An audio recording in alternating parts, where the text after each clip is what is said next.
माननीय मुख्य अतिथि के कार्यक्रमों द्वारा दीप पर प्रज्वलित हो रहा है। जोरदार तालियां।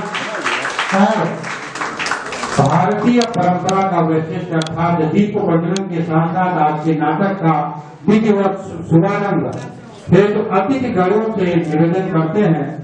तमसो मां ज्योतिर्गमय का प्रतीक, ज्ञान और आशा का प्रतिमान, निष्काम कर्म, गीता का प्रतीक, विधेय जगत की तरह निर्लिप्त रहकर अपने कर्तव्य पथ पर स्थिर रहने की प्रेरणा देने वाले दीपक को हम वंदन करते हैं, नमन करते हैं।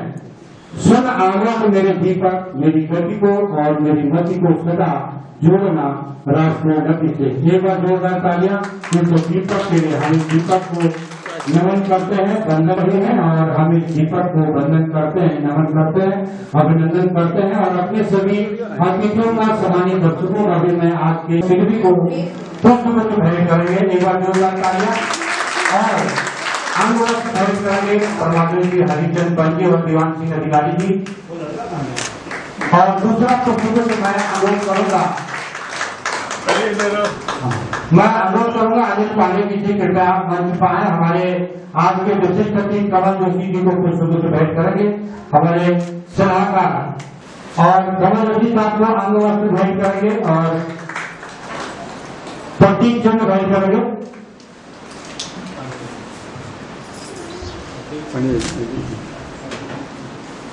अतिथियों का स्वागत, अभिनंदन।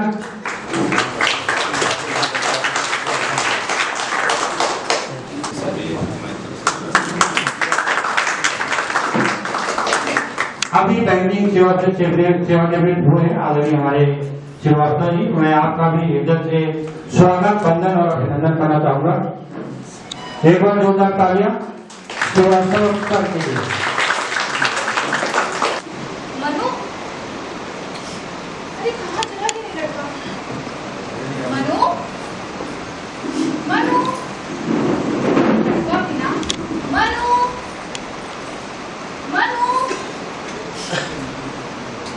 मनु, नहीं कहाँ चला जाता है ये मनु।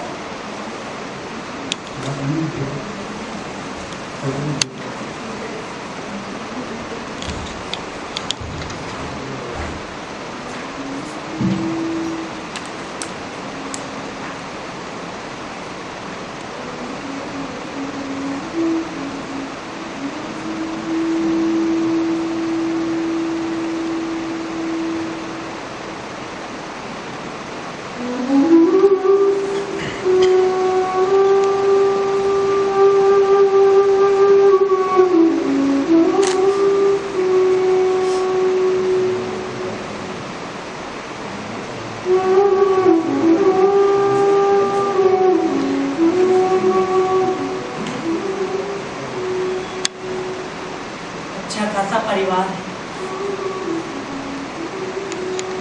घर, बच्चे, पत्नी, पर नहीं कभी सुनी है तुमने किसी की? अब झेलो, किसी लायक हो तुम। अब किससे झगड़ा वो ले लिया तुमने? क्या तुम्हें भी लगता है कि मैं झगड़ा करता हूँ? गलती हो गई। तुमसे किसने झगड़ा किया ये बताओ। भाई ठेकेदार बड़ा बेईमान और बदतमीज आदमी है। जब रेलवे उसे समय पर पूरा पैसा देती है तो क्या उसका फर्ज नहीं बनता कि वो समय पर काम पूरा करे, और वो भी पूरी ईमानदारी के साथ? होना तो यही चाहिए। वही तो, लेकिन वो समय पर काम पूरा करता नहीं है, तो मुझे गुस्सा आएगा कि नहीं आएगा? आएगा। तुमने उस पर काम का दबाव बनाया और उसने तुम्हारी शिकायत तुम्हारे चीफ इंजीनियर से कर दी। हाँ, लेकिन ये तो मैंने तुम्हें नहीं बताया। इसमें बताना क्या है? हमेशा तो ऐसे ही होता आया है। तुम ईमानदारी से काम करते हो, तुम्हें काम में ढिलाई पसंद नहीं आती, और जब तुमने ठेकेदार को टोका तो उसको लगा कि तुम उसे परेशान कर रहे हो। वो तुम्हारे चीफ इंजीनियर का सर चढ़ाए, ऊपर से लेके नीचे तक सब टैक्टफुल है और तुम टैक्टलेस, सीधे साधे। हाँ, एग्नेस, नहीं होती मुझसे बेईमानी। तो फिर ये बड़बड़ क्यों? जब तुम्हें ऐसे लोगों से उलझने में मजा आता है तो ट्रांसफर का दर्द भी झेलना ही पड़ेगा ना। लेकिन ये ट्रांसफर वाली बात तो मैंने तुम्हें बताई नहीं। तुम्हें कैसे पता चला? तुम्हारे उतरे हुए मुंह से। अरे जितने साल हमारी शादी को नहीं हो गए हैं उतने तो तुम्हारे ट्रांसफर हो गए हैं। चट पोस्टिंग पट ट्रांसफर। अच्छा, तुम्हारी डिप्टी चीफ गवर्नर साहब से कुछ बात नहीं हुई? चीफ इंजीनियर साहब को समझाने की कोशिश नहीं की? नहीं, वो तो उल्टा मुझे ही समझा रहे थे। कह रहे थे कि चीफ इंजीनियर साहब से माफी मांगू। अब जब मैंने कोई गलती ही नहीं करी तो मैं क्यों माफी मांगू? पता है, गोयल साहब भी बिल्कुल ईमानदार आदमी हैं, मेरी तरह। पर उनमें और मुझमें एक बेसिक डिफरेंस है। वो अपनी आंखों के सामने गलत होता देख कर भी कुछ नहीं कहते। मैं रिएक्ट कर देता हूँ। अब वैसा ही हूँ मैं। तुम्हें बुरा लग रहा है? नहीं,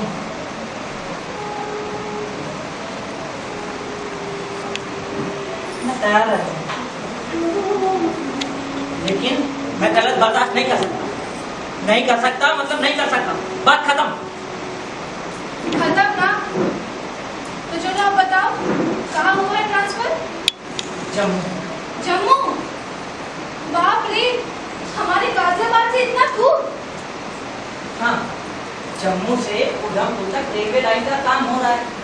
मेरे जैसे कई इंजीनियर वहाँ काम कर रहे हैं। अब मेरा ट्रांसफर भी वहीं हो रहा है।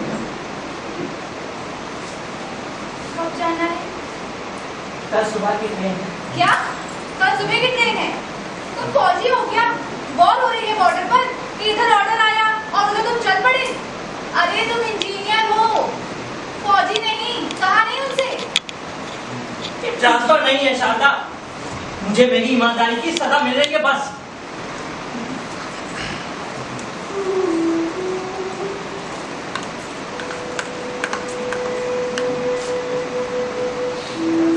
जम्मू जाना है? कमाल करते हो। अरे जम्मू जाना है, गर्म कपड़े निकालने होंगे, शॉल, रजाई, कोट, कंबल, ऊनी मोजे, सब कुछ निकालना होगा। चलो हम लोग जल्दी से पैकिंग करते हैं। और चलो उठो, अब बताओ मुझे क्या क्या पैक करना है। चलो जल्दी से पैकिंग करते हैं।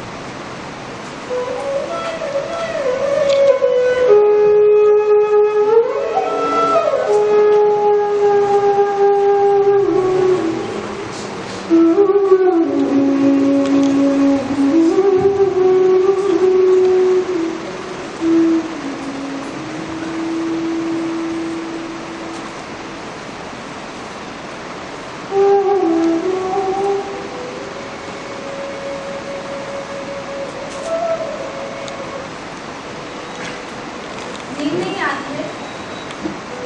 किस बात की चिंता है तुम्हें? तुम लोगों को छोड़कर जाने का बिल्कुल भी मन नहीं कर रहा है मेरा। तो छोड़ दो नौकरी। इतना आसान है क्या? नहीं, पर इतना मुश्किल भी नहीं है। क्या खिलाऊं मैं तुम लोगों को? देखा जाएगा।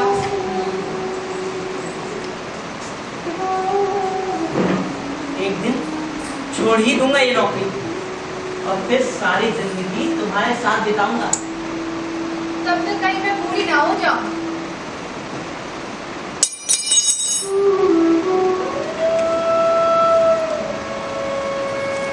मेरे बिना कितना रहना पड़ता है ना तुम्हें अकेले। मुझे भी और बच्चों को।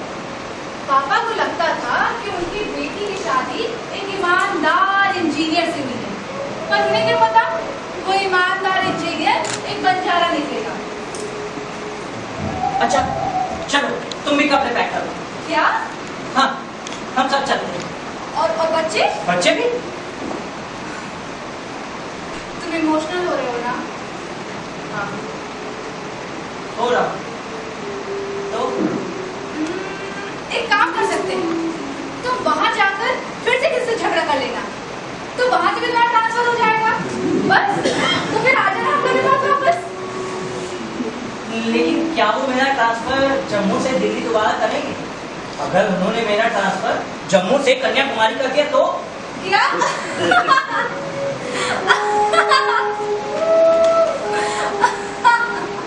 मेरे पीछे भी ऐसे ही हंसती रहना। इसका वादा नहीं कर सकती मैं। तुम रोगी तो मुझे पता चल जाएगा। कोई खुशी नहीं दे पाया तुम्हें सारा अपने उसूलों की वजह से। तुम्हारे उसूल ही मेरी खुशी है विजय। तुम ऐसी क्यों हो? झगड़ा क्यों नहीं करती मुझसे? बदल क्यों नहीं देती मुझको? क्योंकि मैं तुमको बदलना ही नहीं चाहती। तुम जैसे हो इस दुनिया के सबसे अच्छे आदमी।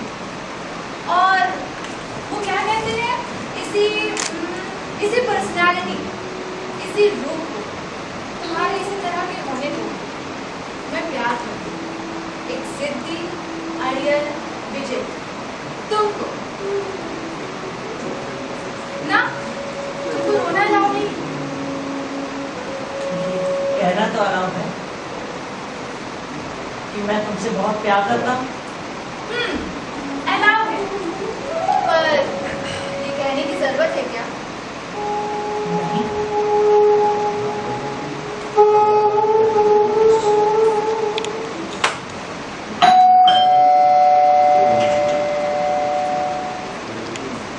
अरे आ जाओ भाई, गेट खुला है।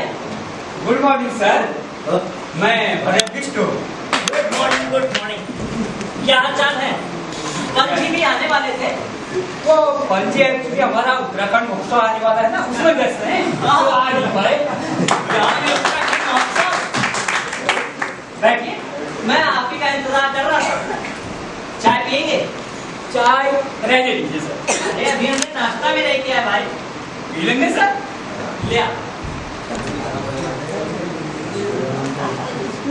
उत्तर साहब का आदेश है कि आप जो दो का काम देखेंगे, सारा मिट्टी और फूल का काम आपके अंदर रहेगा। अच्छा, वैसे ये जो तो कितनी दूर है? लगभग 8 किलोमीटर। तो देखिए भरत जी, मैं यहाँ नया हूँ, तो जरा आप मुझे गाइड कर दीजिएगा। बिल्कुल सर। तो तय रहा, आज से मैं आपका असिस्टेंट। ये क्या कह रहे सर? मैं और महेंद्र आपके साथ तो रहेंगे। हम अपने काम के इंचार्ज तो हैं, मगर रिपोर्टिंग आपको करेंगे। इसलिए आप हमारे नहीं, हम आपके असिस्टेंट हुए। ठीक है, जैसा आप ठीक समझें। वैसे दो चेंजमैन भी आपकी जरूरत के अनुसार आपके साथ रहेंगे। ठीक है, ये भी बात आपकी मैं मान लेता हूँ। आप कैसे आदमी हैं? अच्छे हैं, मतलब बाय नेचर। मगर उनको काम समय पर पूरा चाहिए, जरा भी ढिलाई पसंद नहीं। और जरा भी अगर उनके महकमे में कुछ ऐसे लोग हैं जो चमचागिरी करते हैं, उनको छूट मिल जाती है। तो उन्हें कोई कुछ नहीं कहता? सर आप भी कुछ मत कहिएगा, अपने काम से काम रखिएगा। हाँ, जरा होशियार रहिएगा, किसी से पंगा मत लीजिएगा। मतलब अपनी आंखों के सामने गलत होता देख कर भी कुछ ना कहूँ? सर पहले लोग को समझ तो लीजिए। वैसे आपका परिवार कहाँ है? मेरा परिवार देहरादून उत्तराखंड में है। तो बच्चों की पढ़ाई का नुकसान ना हो तो उनको वहीं रहने दिया। अच्छा, तो मतलब आप यहाँ अकेले ही हैं? जी सर। वैसे ये जो जम्मू से उधमपुर तक रेल लाइन का काम हो रहा है, ये कब तक खत्म हो जाएगा? कुछ कहा नहीं जा सकता सर। कहीं कहीं इस रेल लाइन को तवी नदी के किनारे किनारे भी ले जाने का प्लान है। अरे वाह, तवी नदी! मुझे भी तवी नदी से सैर करने का बहुत मन था। सर जब कहें तब आपको सैर करवा लेंगे। जब हम लोग शहर सामान लेने जाते हैं तो तवी नदी पार करके जाते हैं और जल्दी पहुंच जाते हैं। तो क्या वापसी में भी सामान लेकर नदी से जाना होता है? नहीं नहीं सर, वापसी में सामान होने के कारण टेम्पो पकड़ के जाते हैं। हाँ, ये बेहतर। चलिए चलते हैं साइड पर। गुप्ता जी तो मिलेंगे ना वहाँ? जी जी बिल्कुल मिलेंगे। चलिए सर। चलिए।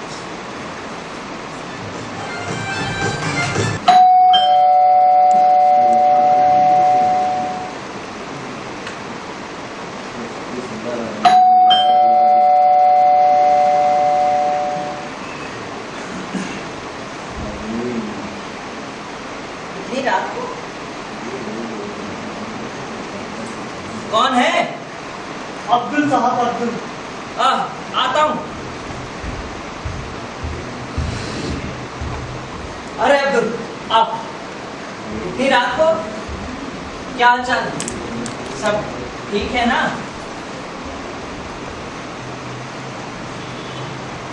अब्दुल, क्या हुआ तुम्हें? किसी ने तुमसे कुछ कहा? कुछ बताओ। अरे जब तक तुम कुछ कहोगे नहीं, मैं तुम्हारी मदद कैसे कर पाऊंगा? साहब, फातिमा। फातिमा, तुम्हारी बीवी ना? जी साहब।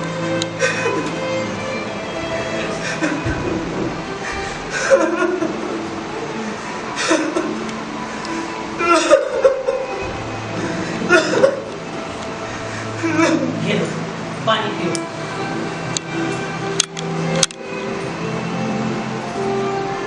अब बताओ, क्या हुआ फातिमा को? साहब, बहुत दिनों से बुखार है उसे।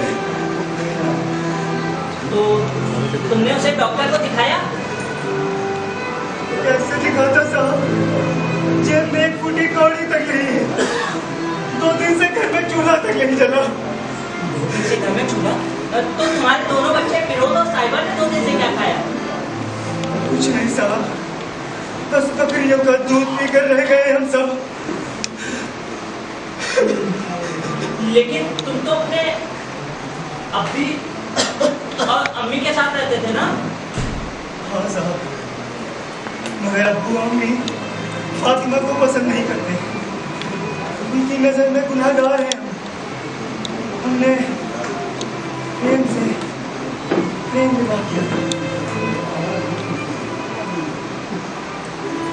तो तुम कहाँ रहते हो?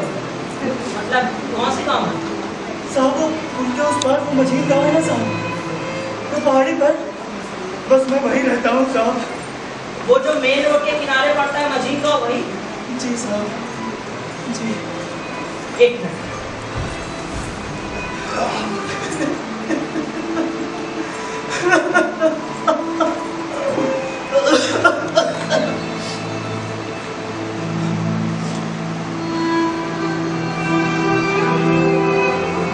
ये लो, ये पैसे रखो और फातिमा का किसी अच्छे से डॉक्टर से इलाज करवाओ।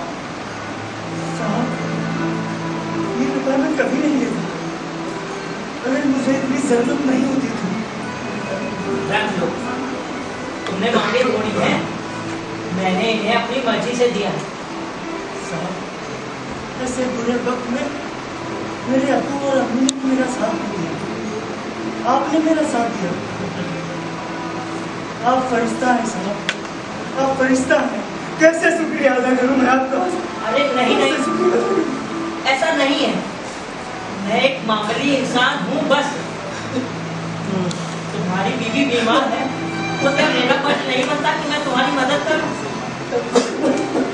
अब जल्दी उठो और फातिमा का किसी अच्छे से डॉक्टर से इलाज करवाओ। उठो।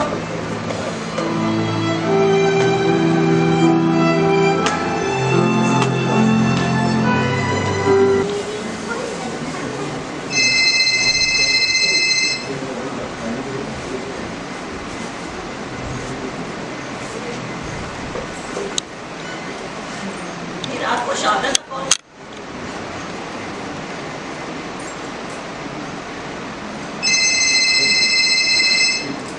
हेलो। अरे इतने तेज क्यों चिल्ला रहे हो? सुनाई दे रहा है मुझे। अरे मुझे लगा दिल्ली थोड़ा दूर है ना, तो तेज चिल्लाऊंगा तभी आवाज पहुंचेगी। ऐसा कुछ नहीं। कैसे हो तुम? मैं ठीक हूँ, तुम बताओ। मैं भी। क्या कर रहे थे? मैं बस तुम्हें याद कर रहा था। सच?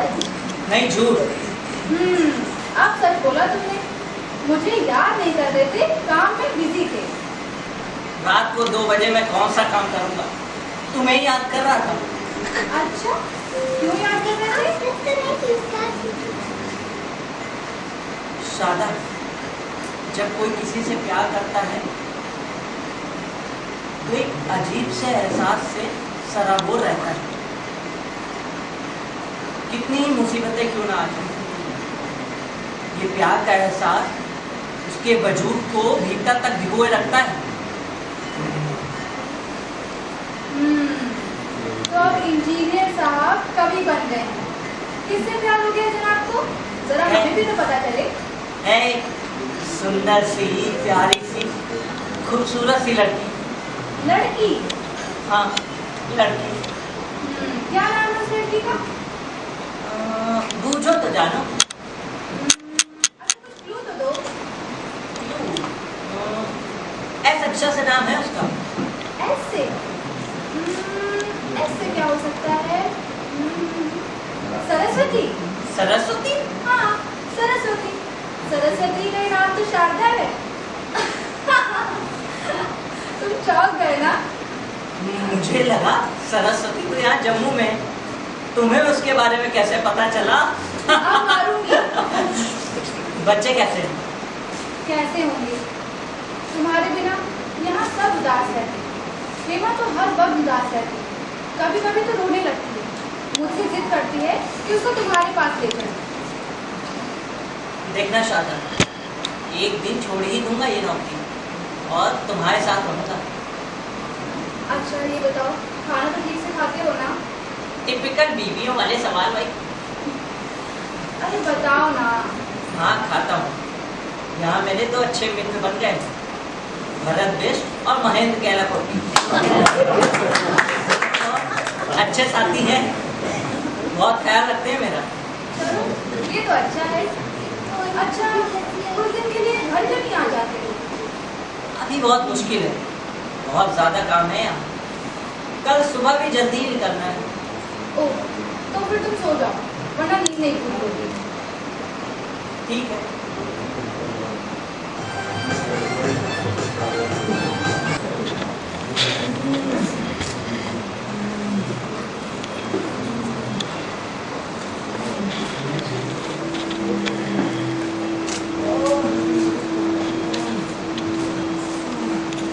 तुम्हारे हाथ तो तप रहे हैं। बुखार बहुत तेज है। तुम्हें दवा की बहुत जरूरत है। दवा कहाँ से आएगी? 2-4 दिन में बुखार अपने आप ठीक हो जाएगा। 2 दिन तो हो ही गए, 2 दिन और सही। ये बुखार अपने आप ठीक होने वाला नहीं है। मेरा बुखार भी दवा खाने के बाद ही ठीक हुआ था। तुम साहब से पैसे लेकर मेरे लिए दवा ना लाते तो मैं भी ठीक नहीं हो पाती। आज चौथा दिन, काम पर भी नहीं जा पा रही हो तुम। पहले मेरी वजह से और अब अपने बुखार की वजह से।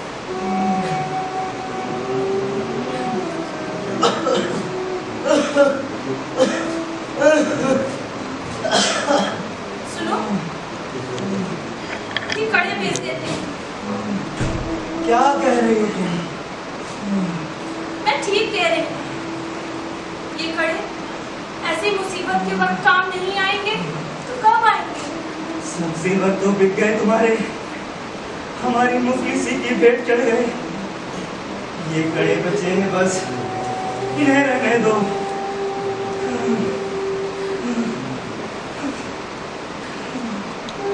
सब मेरी ही गलती। मुझसे निकाह करके अच्छी सजा भुगत रहे हो तुम। तुम्हारे अम्मी अब्बू भी हमारी तकलीफों में हमारा साथ नहीं देते। हमारे बच्चे पोता पोती को पराया समझते हैं। चलो बच्चे मेरे, मैं पराई, और तुम तो उनका अपना खून हो ना। क्या वो इस मुसीबत में तुम्हारी मदद नहीं कर सकते? अगर तुम कहो तो मैं अम्मी से बात करूं जाकर, उनसे तुम्हारी दवा के लिए पैसे लेकर आऊं। अम्मी तो आई थी माँ, उन्होंने मुझे देखा भी था और वो दुखी भी थी। उन्होंने अब्बू वो कभी मेरे तबीयत का हाल जरूर बताया होगा, मगर मगर लगता है अब्बू का दिल नहीं पसीजा। ऐसे में तुम्हारे जाने से कहने से भी कुछ नहीं होगा। जानती हो, ये सब गरीबी के कारण होता है।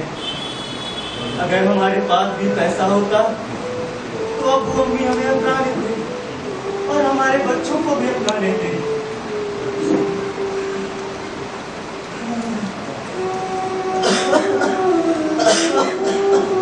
जेवर औरत के जिस्म को तभी अच्छे लगते जब उसका शौहर सलामत हो।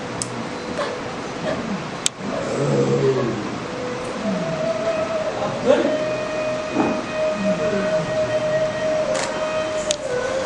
अब्दुल, साहब, साहब, साहब। अरे लेटे रहो। क्या हुआ इसे? बहुत तेज बुखार थे। इसका शरीर तो तप रहा है। तुमने इसे दवा दी?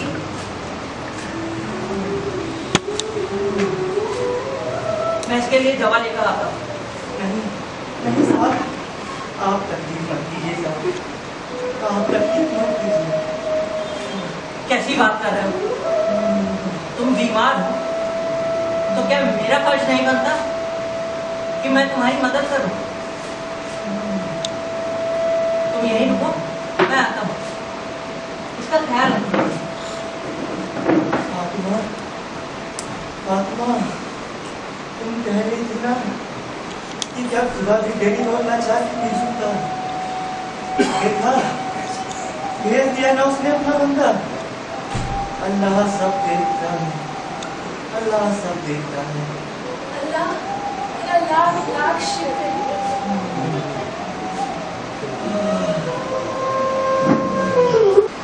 आपको इंतजार करना पड़ा। मुझे पता नहीं था कि आप यहाँ आने वाले हैं। कोई बात नहीं सर, आप साइड से जल्दी निकल गए और मुझे लगा घर पर ही होंगे। मुझे पता नहीं था कि आप सामान लेने शहर गए हुए हैं। नहीं नहीं, मैं सामान लेने नहीं गया था। मैं तो बाजार गया था दवाई लेने। वो साथ में छोटा मोटा सामान भी लेता है। दवाई? सर तबीयत ठीक है ना आपकी? हाँ, मेरी तबीयत ठीक है। अब्दुल की तबीयत थोड़ी खराब है। वो मैं 3 दिन से साइट पर जा नहीं पाया, ऑफिस में ही था। अब जब गया तो पता चला। हाँ, अब्दुल की पत्नी बहुत बीमार थी, शायद इसीलिए वो आ नहीं रहा होगा। नहीं नहीं, मुझे भी यही लग रहा था। यही देखने में उसके घर गया था। आप उसके घर गए थे? उस मजदूर के घर? वो मजदूर है तो क्या हुआ, है तो एक इंसान ही। और अच्छा ही हुआ कि मैं उसके घर चला गया। जब गया तो पता चला कि फातिमा की तबीयत तो ठीक हो गई है, अब अब्दुल की तबीयत खराब है। पहले फातिमा फिर अब्दुल। घर के हालात ठीक है। 2 छोटे छोटे मासूम बच्चे। मैंने फातिमा से पूछा कि तुमने अब्दुल को कोई दवा दी? तो उसने नाम ऐसे मिलाया। कहाँ से दे? पैसे ही नहीं होंगे बेचारे के पास। ओ, तो आप दवा लेकर चले आए? हाँ। तो लाइए ये दवा मुझे दे दीजिए और मैं पहुंचा देता हूँ। अरे नहीं नहीं, मैं पहुंचा दूंगा।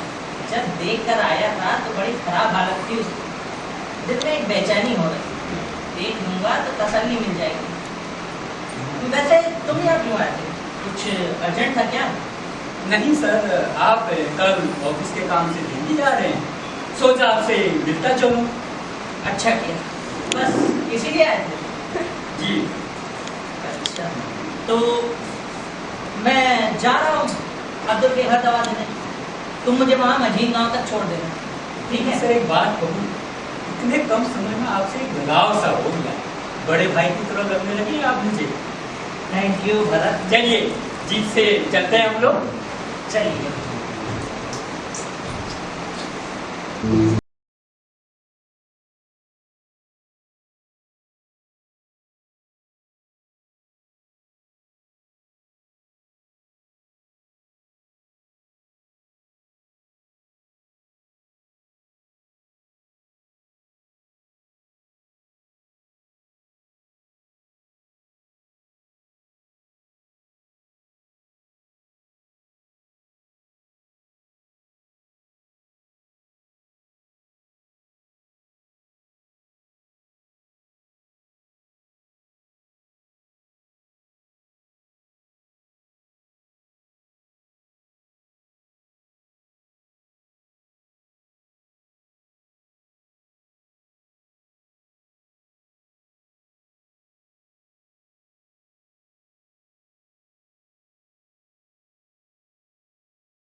अपने लिए यहाँ रोक लूंगी? नहीं विजय, तुम्हारी अपनी जिंदगी, अपना वजूद और जिंदगी जीने का अपना एक अंदाज, वो सबको बांध दो? नहीं, मैं तुम्हारे पंखों को फौरबाज देना चाहती हूँ, उन्हें काटना नहीं चाहती। तुम्हारा अपना वजूद, उनको बांध दो, ये पाप मैं नहीं करती। और वो कहते हैं ना, if you love someone, set it free. If it comes back to you, it's yours. And if it's not, it never was. तुम ऐसे क्यों करती हो मुझसे इतना प्यार? एक साधारण आदमी से तुम ना अपने आप को कुछ ज्यादा ही डिग्रेड करते हो। एक्चुअली ना तुम अलग हो, एकदम आसान। प्यार का कोई पैमाना नहीं, वरना पता चल जाता तुम मुझसे ज्यादा प्यार करते हो कि मैं तुमसे। मैं तो पूछना ही भूल गई, तुम खाना खा के आए हो क्या? पहले तुम बताओ, तुमने कुछ खाया? जब तुम मेरे साथ रहते हो तो तुम्हारे बिना खाती हूँ क्या? पता है मुझे, इसी वजह से तो मैंने भी कुछ नहीं खाया। तो चलो खाना खा लो, बहुत रात हो गई। क्या बना है? तुम्हारा पसंदीदा राजमा। ओ वाह, खाते हैं। चलो आराम से सर।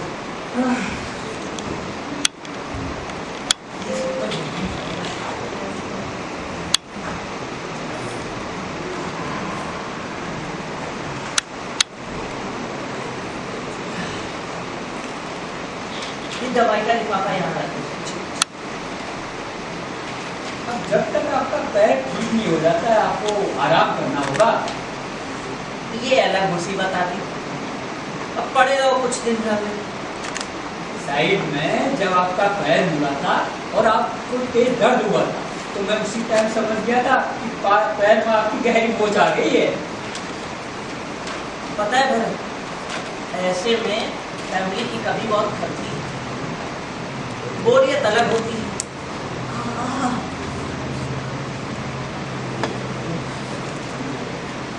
सर, कोई भी आपको जरूरत हो तो मुझे बेझिझक कह दीजिएगा और मैं आ जाऊंगा। अभी तो आपका पैर में थोड़ा हल्की मोच है। अब्दुल तो है ही है कि आपके साथ 24 घंटे। 24 घंटे नहीं, 24 घंटे नहीं, उसका भी अपना परिवार है, घर है। नहीं साहब, ऐसे कैसे? जब तक आप ठीक नहीं होंगे तब तक घर परिवार कुछ भी नहीं। मैं यहीं रहूँगा, आपको दवा दे दूँगा, आपके लिए रोटियाँ बना दूँगा।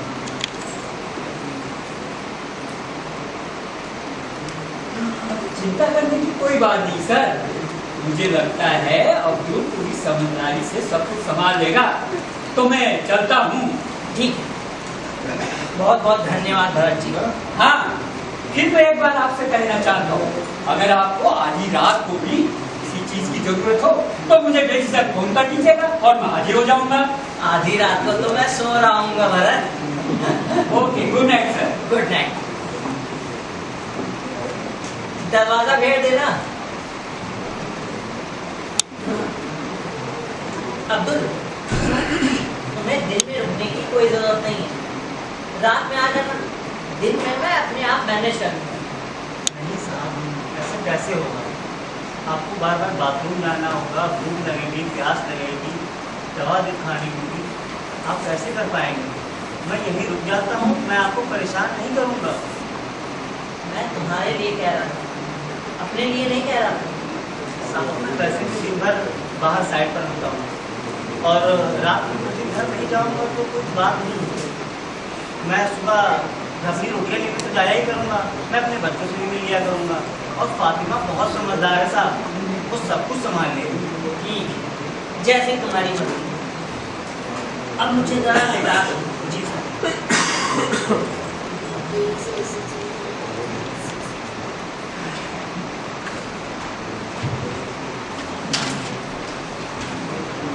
आराम से।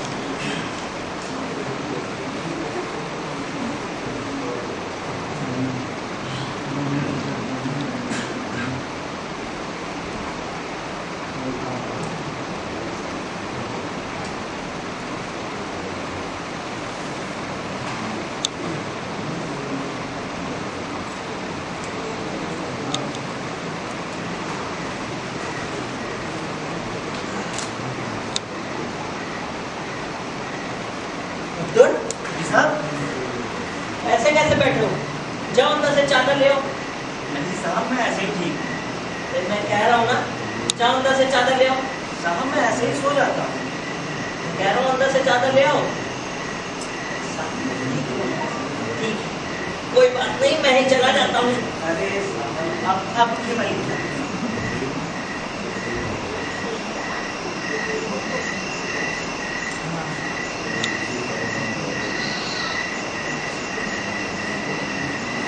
अब इसी में सो जाओ।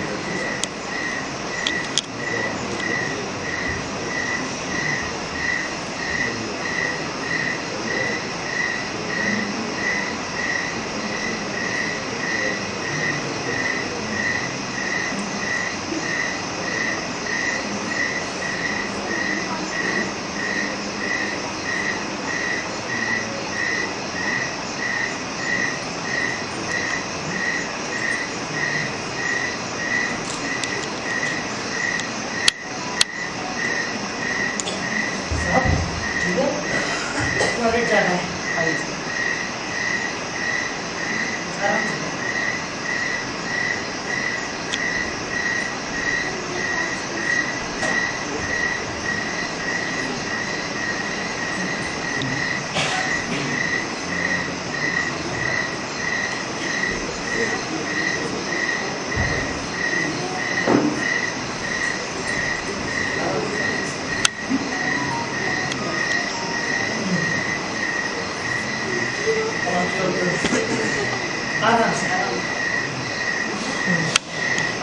आराम से आराम से।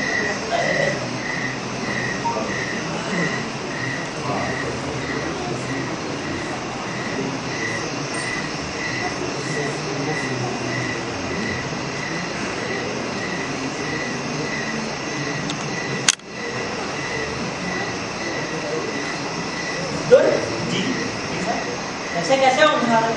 सो जाओ। नहीं साहब, मैं यहीं। क्या मतलब ठीक हूँ? साहब मेरी आंख लग जाएगी और आपको कुछ जरूरत होगी तो पता ही नहीं चलेगा। मैं आवाज दे दूंगा तुम्हें। साहब पिछली बार भी आपने मुझे आवाज़ दी, पर मैं सो रहा था, मुझे आवाज़ नहीं सुनाई पड़ी। आप अगर साहब ऐसे कैसे चलेगा? मैं रह जाता हूँ ना, मैं जाता हूँ। अरे मैंने पिछली बार आवाज नहीं दी थी तुम्हें। क्यों साहब? तुम गहरी नींद में थे, मुझे लगा तुम्हें डिस्टर्ब नहीं करना चाहिए, इस वजह से मैं खुद ही कोशिश कर रहा था, पर पता नहीं कैसे तुम्हारी आँख खुल गई। साहब आप मेरी इतनी परवाह क्यों करते हैं? मेरी इतनी परवाह मेरे अब्बू अम्मी ने भी नहीं की, इतनी और कितनी भी नहीं की। अगर आप मुझे जरूरत पड़ने पर नहीं जगाएंगे तो कैसे चलेगा? मैं यहीं बैठा रहूँगा। मैं तुम्हें जगा दूंगा। नहीं साहब, अब तो मैं यहीं बैठा रहूँगा, आप देखना। मैं कह रहा हूँ ना, मैं जगा दूंगा तुमको। अब सो जाओ। जी साहब।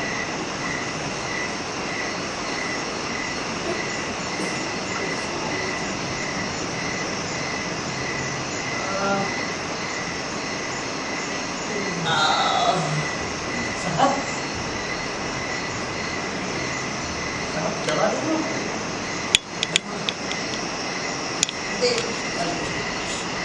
आराम से।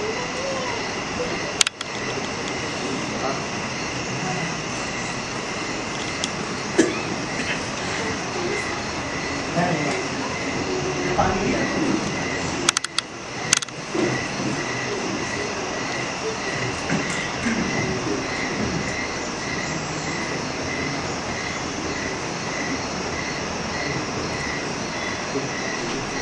टाइम तो हो गया दवा का। तुमने घड़ी देखी थी क्या? नहीं साहब, आप दर्द से करा रहे थे तो मुझे लगा दवा देने से दर्द ठीक हो जाएगा, इसीलिए पूछा।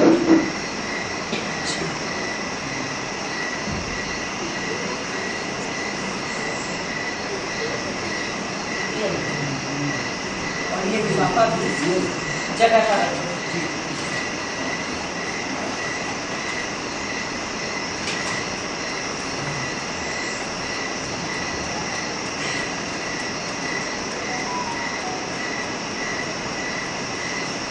आराम से। अरे साहब मैं हूँ ना। आराम से। आराम से।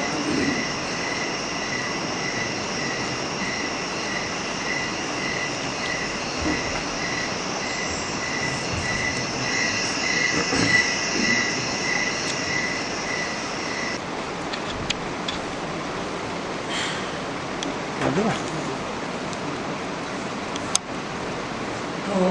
कब है? बस आने ही वाली है साहब। देखो अब मेरा पैर भी थोड़ा ठीक हो गया, तो तुम चाहो तो अपने घर जा सकते हो। साहब अभी 1 में 5 दिन है और 2-3 दिन में आपका पैर सही हो जाएगा, तब मैं फिर वो आऊँगा 2-3 दिन में। ये भी ठीक है। बहुत दिन से साइट पर भी जाने का मन कर रहा है। चाय हो गई?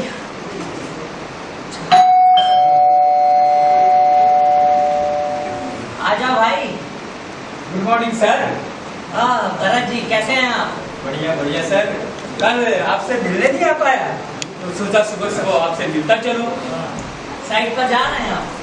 हाँ सर, 1-2 दिन में आपका भी पैर ठीक हो जाएगा तो आप भी साइड पर चलिएगा। बिल्कुल। बहुत दिनों से घर पर बैठे बैठे बोर हो गया, अब साइट पर जा पाऊंगा। साहब मैं एक बात कहूँ, मैं कह रहा था कि वहाँ साइड पर आप अगर जाएंगे तो वहाँ जमीन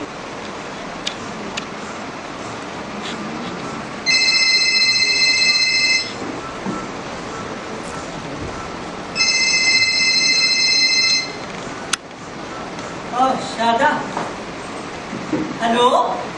कैसे हो तुम? आज तो घर पर ही होगे। हाँ, आज छुट्टी है ना। क्या कर रहे थे? कुछ नहीं, लोगों को आते जाते देख रहा था बरामदे में बैठकर। आज लोग बहुत खुश हैं, नए नए कपड़े पहने हैं सबने, और सब बागी बाहू की तरफ जा रहे हैं। बागी बाबू, ये क्या है? ये जम्मू में एक तरीके का समझ लो एक पार्क है। और बच्चे कैसे हैं? हेमा है ना, उसकी जो दोस्त है जोया, हेमा और धनु दोनों उन्हीं के घर में। अच्छा। जोया की मम्मी आके दोनों को ले गई। तुम नहीं गई? नहीं, मेरा मन नहीं हुआ। अच्छा, मैं तुमसे बाद में बात करता हूँ। ओके। कोई आया है।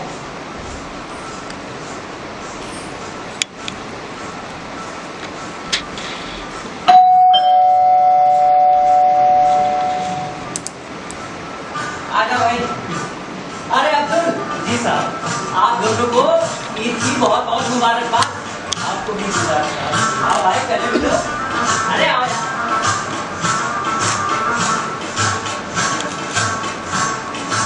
ये क्या है? शीर है, मीठी सी भैया। हाँ, मेरे लिए ना। अरे तो लाओ। खाकर देखिए, पता नहीं आपको अच्छी लगेगी या नहीं। इसे मैं बाद में खाऊंगा। वैसे अब्दुल, जी साहब। फातिमा के कड़े ईद की भेंट चढ़ी गया आज। नहीं साहब, पूरी तरह ईद की भेंट नहीं चढ़े। मतलब? साहब, हम गरीब लोग हैं। कुछ मुसीबत ऐसी थी कि हमें गांव के काजी से 3000 रुपये कर्ज लेना पड़ा। बात ये हुई थी कि हम ईद आने तक उनके 3000 रुपये वापस कर दें, मगर पैसे ही नहीं जुटे। इसीलिए इसकी कड़े गिरवी रखनी पड़ी। सुनार की दुकान पर इसकी कड़े गिरवी रखकर 5000 रुपये मिले तो 3000 रुपये काजी साहब को चुका दिए और 1000 रुपये में हमारी ईद बन गई। कड़े गिरवी रखना तो मैं नहीं चाहता था, लेकिन मेरे चाहने से सिर्फ छुआ है। अल्लाह की मर्जी। कोई बात नहीं, अल्लाह ने चाहा तो कड़े वापस आ जाएंगे, और अगर नहीं भी आए तो भी कोई बात नहीं। साहब, वो मुझे सोने का कोई शौक नहीं है। वो बाजार में मिलते हैं ना नए नए डिजाइन वाले कड़े, नकली होते हैं, बहुत सुंदर होते हैं और सस्ते भी होते हैं। मैं वही खरीद लूंगी। मतलब तुमको अपने कड़े जाने का बिल्कुल भी गम नहीं है? बिल्कुल। और अगर अब्दुल सुनार से कड़े न छुड़वा पाया तो? साहब, इसकी कौन सी कड़े आज तक मैं छुड़ा पाया? कौन से जेवर बुला पाए। अब लगता है शायद कड़े भी चले ही जाएंगे। वैसे अब्दुल, मैं एक बात सोच रहा था। जी सर। मैं सोच रहा था कि जिस सुनार को तुमने कड़े दिए हैं, मैं उसको 5,000 रुपए देकर तो कड़े अपने पास रख लेता हूँ। जैसे वो कड़े तुम सुनार से छुड़ाओगे, वैसे मुझसे छुड़ा लेना। जब तुम्हारे पास 5,000 रुपए होंगे तो मुझे दे देना और मैं कड़े तुम्हें वापस कर दूंगा। कैसा रहेगा? ये तो बहुत अच्छा होगा साहब। सुनार का तो ये धंधा है, जाने को किसी को उठाकर बेच दे। और अगर आप जैसे नेक दिन इंसान के पास खड़े हुए रहेंगे तो उनके खोने का डर भी नहीं रहेगा, है ना फातिमा? हाँ। तो तय रहा, कल सुबह ही हम लोग सुनार की दुकान पर चले। साहब, एक बार फिर से ईद मुबारक। तुमको भी मीठी ईद। आपकी मुबारकबाद से तो सचमुच हमारी ईद मीठी हो गई। बिल्कुल, मैं कल आता हूँ। सर, आप विजय की तैयारी होंगे? हाँ अब मगर अभी तो ट्रेन आने में वक्त है। हाँ, लेकिन पहले अब्दुल के घर जाऊंगा ना। आप फिर अब्दुल से मिलने जाएंगे? हाँ, उससे बिना मिले कैसे जा सकता हूँ? सर, आपका जम्मू से दिल्ली ट्रांसफर होना आपके लिए तो अच्छा है, मगर हमारे लिए नहीं। ऐसा क्यों भाई? आपके बिना अच्छा ही नहीं लगेगा और काम करने का मन भी नहीं करेगा और वो जोश भी नहीं रहेगा सर। ऐसा नहीं है भाई, हमारी फैमिली भी हमें बहुत मिस कर रही है। सर, ऐसी फीलिंग आ रही है कि ऊपर से कोई आदेश आ जाए और आपका तबादला रुक जाए। अरे नहीं भाई, मेरी फैमिली हमें बहुत मिस कर रही है। तुम लोग भी यहाँ मेरी फैमिली हो। लेकिन जब मेरा एक्सीडेंट हुआ था, उस बीच परिवार का ना होना बहुत खराब था। फैमिली तो फैमिली है सर, और हम का। ऐसा नहीं है भरत, तुम भी मेरी फैमिली हो। मुझे लगता है कि कोई भी कितनी इम्पोर्टेंट बात क्यों ना हो, मैं तुमसे शेयर कर सकता हूँ। इसी वजह से मेरा तुमसे अलग बॉन्ड बन गया है। सर, जिंदगी भी अजीब है, अनजान लोगों को मिलाते रहती है बिना किसी फीलिंग के। जब हम मिलते हैं तो रिश्ते गहराई तक पहुंचते हैं। ऐसा लगता है अब इस दुनिया में दोस्त और साथी कभी न छूटे, तो एक बार में दूर कर देती है और एक दर्द साथ दे जाती है। ऐसा लग रहा है भरत, जैसे तुम मेरी फीलिंग्स को शब्दों में बयां कर रहे हो। चलिए सर, मैं आपको अब्दुल के घर लिए चलता हूँ, फिर वहीं से स्टेशन छोड़ दूंगा। अरे नहीं नहीं, इतनी तकलीफ क्यों करोगे भाई, मैं चला जाऊंगा। सर, इस तकलीफ में मजा आ जाएगा। मैं तो ये कहूँगा, आप अपनी ढेर सारी तकलीफ मुझे दे दीजिए और इसी बहाने में आपसे मिलता रहूंगा। बिल्कुल, जल्दी दिल्ली आना, वहाँ पर तुम्हें शारदा से मिलवाऊंगा। सर, मैं भूलने वाली चीज नहीं, अगले ही महीने दिल्ली आ रहा हूँ, आपके ही घर पर रहूंगा। साहब, फातिमा शायद ये। अरे नहीं नहीं, बस निकलूंगा। साहब, हम लोग तो स्टेशन तक आने वाले थे, आपकी ट्रेन का वक्त हो रहा है शायद। कोई बात नहीं, मैं ही आ गया तुम लोगों से मिलने। ये इसमें क्या है साहब? अरे खोल के तो देखो।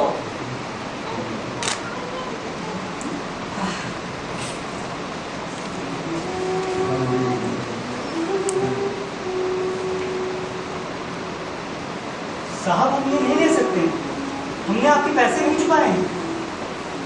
कौन कहता है कि तुमने मेरे पैसे नहीं चुकाए?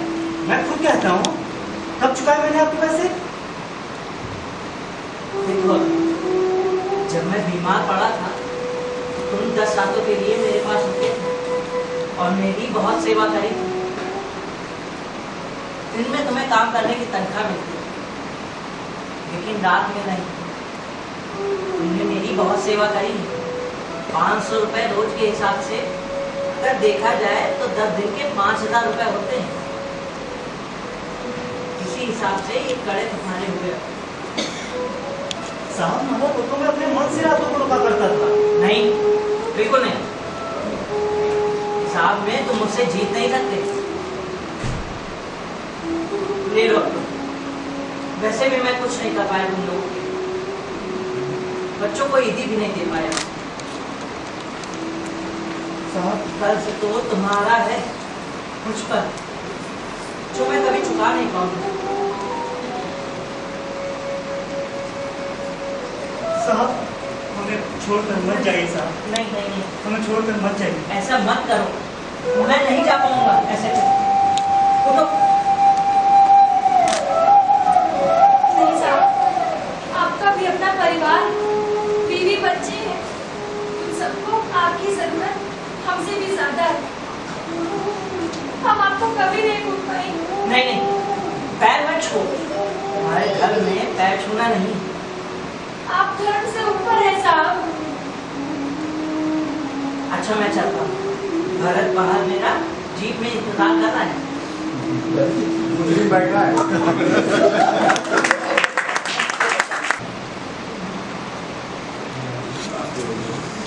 सुबह सुबह किससे मिलने जा रहे हो?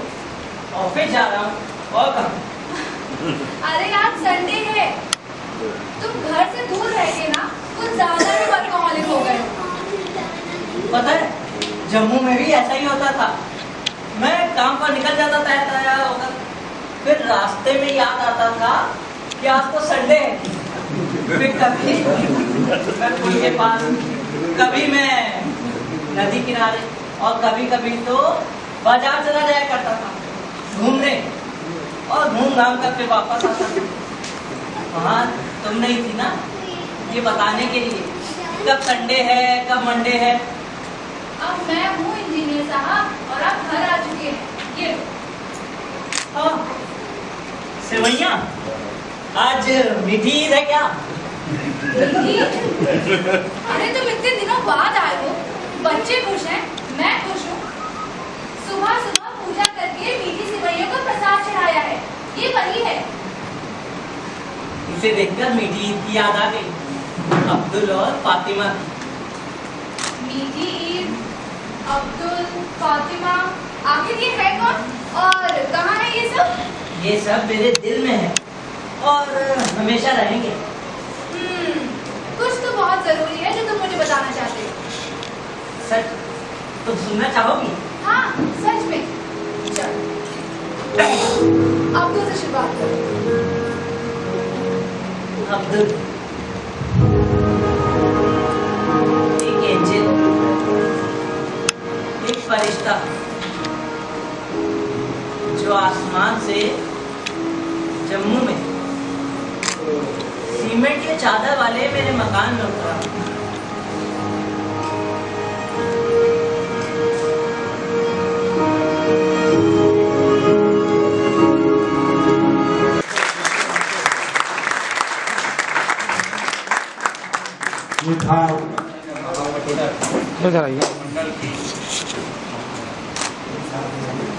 उत्तराखंड महाप्रचार मंडल की प्रस्तुति मीठी ईद आप सभी लोगों ने देखा और आप लोगों को बहुत अच्छा लगा होगा। और मैं आप सभी को इन पात्रों का परिचय करा दूं और मैं पुनः आप सभी का हृदय से आभार व्यक्त करता हूँ।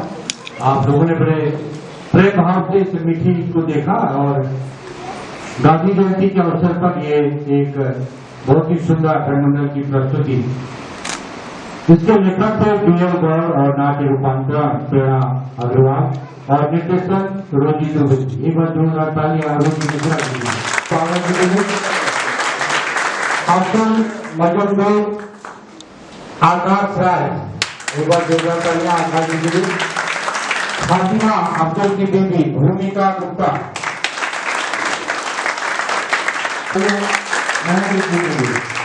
और संगीत संचालन जोधा और राहुल शर्मा जी का था और प्रकाश संचालन श्रीमती मिश्रा और लेखक सहित।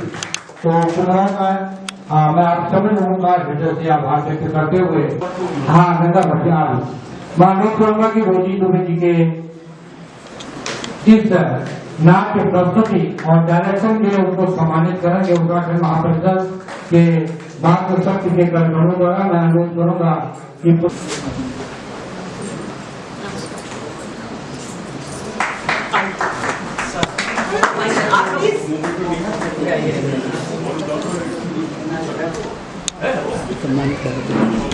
तो मैं अनुरोध करूंगा कि आप सभी लोगों के कर कमरों से रोजी मिश्रा जी को मैं भक्त माध्यम से अनुरोध करूंगा कि बीच में आके अनुवाद को प्रस्तुति भेज जाए। आइए जंगल भाई से अनुरोध है कि आपको प्रतीक देकर भेंट करेंगे।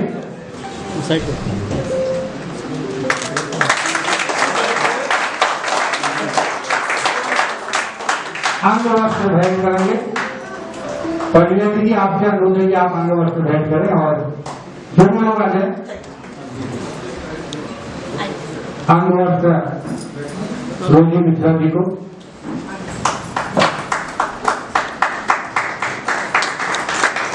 बहुत ही सुंदर नाट्य मंच आज उत्तराखंड महापरिषद मंडल के कलाकारों द्वारा और अहिंसक पावन सुनाने राष्ट्रपिता महात्मा गांधी जी और भारत को जय जवान जय किसान का नारा देने वाले पूर्व प्रधानमंत्री स्वर्गीय लाल बहादुर शास्त्री की जयंती है। उन्हें कोटित नमन करते हैं और मैं कृष्णा जी से कि हमारे मातृशक्ति दूर से आए हैं उनका माल्यार्पण करेंगे। गंगा भट्ट जी का और प्रज्ञा मैडम जी का और उनका आप एक माल्यार्पण करेंगे।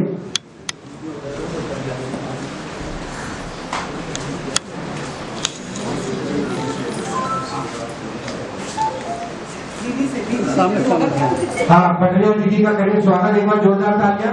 आपका सहयोग और आपकी उपस्थिति गौरवमयी उपस्थिति के लिए हम और खुलकर मैडम का भी आप माल्यार्पण का स्वागत है। एक बार जोरदार तालियां आपके लिए, आपकी गौरवमयी उपस्थिति के लिए। आदरणीय गंगा भट्ट जी के लिए वरिष्ठ समाजसेवी आपका भी माल्यार्पण का स्वागत करेंगे पुष्पा वैष्णव जी।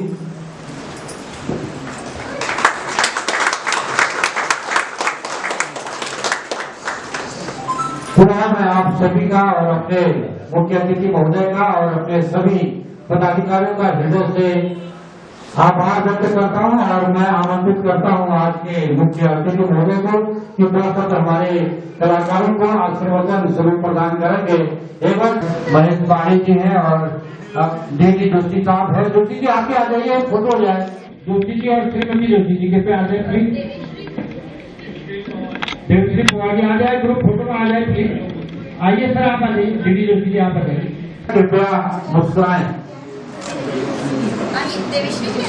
आप नहीं है। अरे ठीक है ठीक है। अरे आप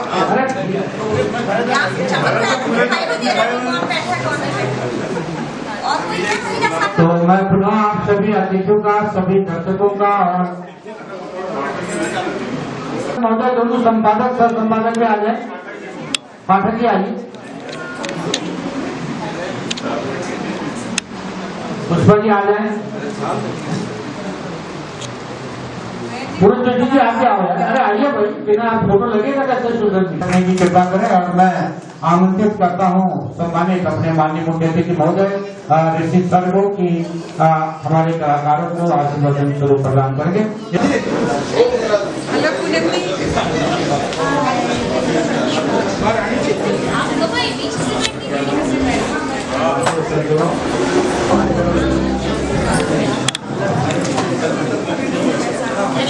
उत्तराखंड महापरिषद बहुत ही और बढ़िया उपस्थिति थी।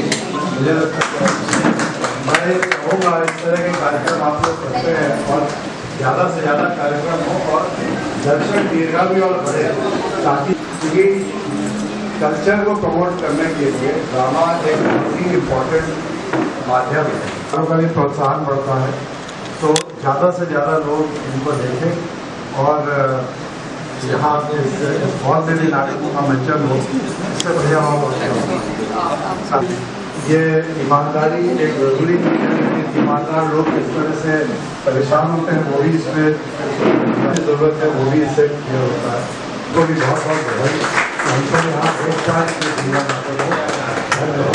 श्री हरिचंद पंत जी को अनुरोध करूंगा कि आप यहाँ पर आए और अतिथियों का पुनः आभार व्यक्त करें और इस कार्यक्रम में मुख्य अतिथि महोदय और विशिष्ट अतिथि महोदय का पुनः हृदय से बहुत बहुत आभार व्यक्त करता हूँ। और वर्तमान के भविष्य तक के लिए जोड़ती है और क्षेत्र का काम करती है, तो उत्तराखंड दर्पण पुस्तक हम मुख्य अतिथि महोदय को संयुक्त रूप से भेंट कर रहे हैं।